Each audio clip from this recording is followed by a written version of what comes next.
ಮತ್ತೆ ಸಾರಿಗೆ ನೌಕರರ ಮುಷ್ಕರ ನಾಳೆಯಿಂದ ತಯಾರಿಯನ್ನ ನಡೆಸಲಾಗ್ತಾ ಇದೆ. ತಾರಕಕ್ಕೇರಿದ ಸರ್ಕಾರ ವರ್ಸಸ್ ಸಾರಿಗೆ ನೌಕರರ ಜಟಾಪಟಿ.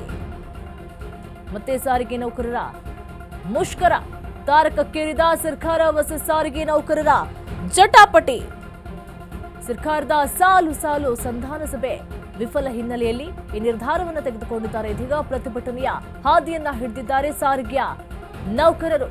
28 ತಿಂಗಳ ವೇತನ ಬಾಕಿ ಇದೆ, ಅದನ್ನ ಬಿಡುಗಡೆ ಮಾಡಬೇಕು ಅಂತ ಹೇಳಿ ಸಿಬ್ಬಂದಿಗಳು ಒತ್ತಾಯವನ್ನ ಮಾಡ್ತಾ ಇದ್ದಾರೆ. 2024ರ ಜನವರಿಯಿಂದ ವೇತನ ಹೆಚ್ಚಳ ಪರಿಷ್ಕರಣೆ ಕೂಡ ಜಾರಿ ಮಾಡಬೇಕು ಅಂತ ಹೇಳಿ ಒತ್ತಾಯವನ್ನ ಮಾಡಲಾಗ್ತಾ ಇದೆ. ನಿರ್ಧಾರವನ್ನ ಕೈಗೊಳ್ಳುವಲ್ಲಿ ವಿಫಲವಾಗಿದೆ ಸರ್ಕಾರ, ಹಾಗಾಗಿ ಪ್ರತಿಭಟನೆಯ ಹಾದಿಯನ್ನ ತುಳಿದಿದ್ದಾರೆ. ಈಗ ತಾರಕಕ್ಕೇರ್ತಾ ಇದೆ ಸರ್ಕಾರ ವರ್ಸಸ್ ಸಾರಿಗೆ ನೌಕರರ ಜಟಾಪಟಿ. 28 ತಿಂಗಳ ವೇತನ ಕೂಡ ಬಂದಿಲ್ಲ ಅಂತ ಹೇಳಿ ಕೂಡ ಮತ್ತೆ ವೇತನವನ್ನು ಕೂಡ ಹೆಚ್ಚು ಮಾಡಬೇಕು ಅಂತ ಹೇಳಿ ಒಂದು ಕಡೆ ಪ್ರತಿಭಟನೆ ಕೂಡ ಸಜ್ಜಾಗಿದೆ ಸರ್ಕಾರದ ವಿರುದ್ಧ. ಮತ್ತೆ ಸಾರಿಗೆ ನೌಕರರು ಪ್ರತಿಭಟನೆ ಮಾಡೋದಕ್ಕೆ ರೆಡಿಯಾಗಿ ನಿಂತಿದ್ದಾರೆ. ಸರ್ಕಾರದ ಸಾಲು ಸಾಲು ಸಂಧಾನ ಸಭೆ ವಿಫಲವಾಗಿದೆ ಅಂತ ಕೂಡ ಹೇಳ್ತಾ ಇದ್ದಾರೆ.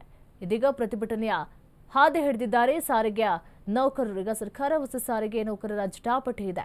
28 ತಿಂಗಳ ವೇತನ ಇನ್ನೂ ಬರಲಿಲ್ಲ, ಅದನ್ನ ಬಿಡುಗಡೆ ಮಾಡಬೇಕು ಅಂತ ಹೇಳಿ ಒಂದು ಕಡೆ ಸಿಬ್ಬಂದಿಗಳು ಒತ್ತಾಯವನ್ನ ಮಾಡ್ತಾ ಇದ್ದಾರೆ. 2024ರ ಜನವರಿಯಿಂದ ವೇತನ ಹೆಚ್ಚಳ ಪರಿಷ್ಕರಣೆಯನ್ನ ಜಾರಿ ಮಾಡಬೇಕು ಅಂತ ಹೇಳಿ ಒತ್ತಾಯಿಸ್ತಾ ಇದ್ದಾರೆ. ಪ್ರತಿಭಟನೆಯ ಮೂಲಕ ಸರ್ಕಾರಕ್ಕೆ ಬಿಸಿ ಮುಟ್ಟಿಸಲು ಸಿದ್ಧತೆಯನ್ನ ಮಾಡಿಕೊಳ್ಳಲಾಗ್ತಾ ಇದೆ. ನಾಳೆಯಿಂದ ಕರಪತ್ರವನ್ನ ಹಂಚಿ ಸಾರಿಗೆ ನೌಕರರಲ್ಲಿ ಜಾಗೃತಿಯನ್ನ ಮೂಡಿಸಲಾಗುತ್ತೆ. ಡಿಪೋ ಹಂತದಲ್ಲಿ ಪ್ರತಿಭಟನೆಗೆ ಸಂಘಟನೆಗಳು ತಯಾರಿಯನ್ನು ಕೂಡ ಮಾಡಿಕೊಂಡಿದೆ. ಯಾವುದೇ ಕ್ಷಣದಲ್ಲಿ ಮುಷ್ಕರಕ್ಕೆ ಕರೆಯನ್ನು ಕೂಡ ಕೊಡಬಹುದು. ಮಾನಸಿಕವಾಗಿ ರೆಡಿ ಆಗಿರಿ ಅಂತೇಳಿ ಸಾರಿಗೆ ಸಿಬ್ಬಂದಿಗೆ ಮನವರಿಕೆಯನ್ನು ಕೂಡ ಮಾಡಲಾಗಿದೆ. ಅನಿರ್ದಿಷ್ಟಾವಧಿ ಮುಷ್ಕರ ಮೂಲಕ ಪ್ರತಿಭಟನೆಗೆ ಸಿದ್ಧತೆಯನ್ನು ಕೂಡ ನಡೆಸಿಕೊಳ್ಳಲಾಗಿದೆ.